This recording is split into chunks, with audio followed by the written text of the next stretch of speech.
প্রথমবারের মতো সংসদের ডেপুটি স্পিকার হচ্ছেন বিরোধী দল থেকে। এ বিষয়ে জামায়াতকে মৌখিকভাবে প্রস্তাবও দিয়েছে বিএনপি। জুলাই সনদের প্রতি সম্মান এবং রাজনৈতিক সমঝোতার অংশ হিসেবে এবার সংসদে ডেপুটি স্পিকার হচ্ছেন বিরোধী দল থেকে। সোমবার দুপুরে প্রধানমন্ত্রীর সঙ্গে বৈঠক শেষে সাংবাদিকদের এক প্রশ্নের জবাবে স্বরাষ্ট্রমন্ত্রী এ তথ্য জানান।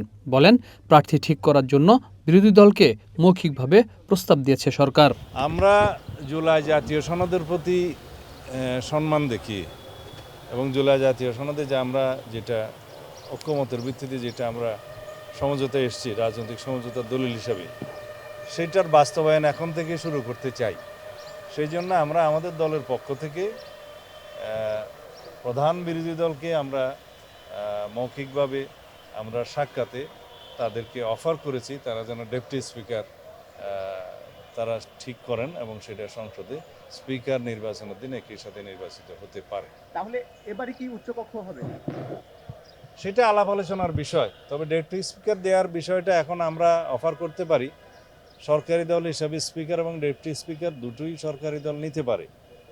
পরে আমরা জুলাই জাতীয় সনদের যে সমঝোতা আমরা করেছি যে দুটো ডেপুটি স্পিকার পদ সৃজন হবে, তার মধ্যে একটা ডেপুটি স্পিকার পাবে।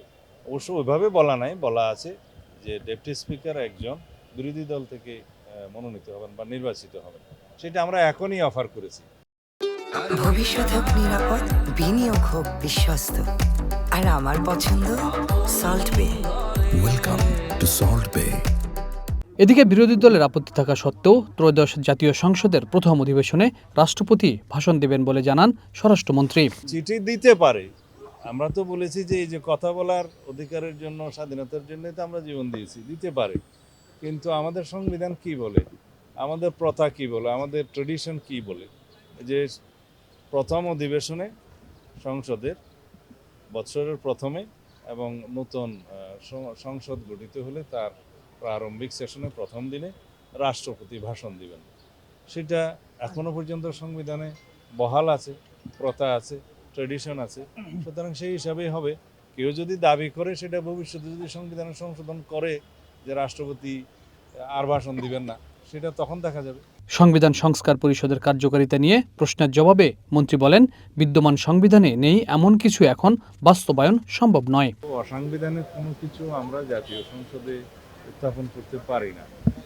আমরা বলেছি যদি গণভোটের রায় অনুসারে সংবিধান সংস্কার পরিষদ গঠন করতে হয়, সেটা জাতীয় সংসদে আলাপ আলোচনার মাধ্যমে এবং গণভোটের রায় কার্যকর করার মাধ্যমে করতে হবে এবং সেই ক্ষেত্রে সংবিধানের সংশোধনী আনতে হবে।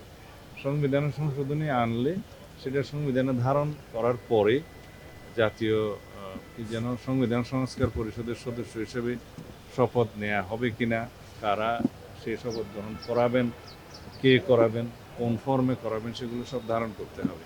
তো সুতরাং এগুলো একটা দীর্ঘ প্রক্রিয়া, আলাপ আলোচনার বিষয়। আর ইতিমধ্যে আমি জানতে পেরেছি আজকে হাইকোর্টে একটা রিট পিটিশন মুভ হয়েছে যে সংবিধান সংস্কার মানে জুলাই জাতীয় সনদ উইদিন ব্র্যাকেট সংবিধান সংস্কার আদেশ 2025 নামে যেই আদেশটি হয়েছিল সেটা সংবিধানের ভায়োলেশন হয়েছে, অথবা এটা আলট্রা ভায়োলেন্স এই কনস্টিটিউশন এসব বলে আর কি, যে কোনো বৈধতা নাই বলে সেটা দাবি করে একটা রিট দাখিল হয়েছে। সেটা শুনানিও হয়েছে মনে হয় ইতিমধ্যে, আজকে হওয়ার কথা।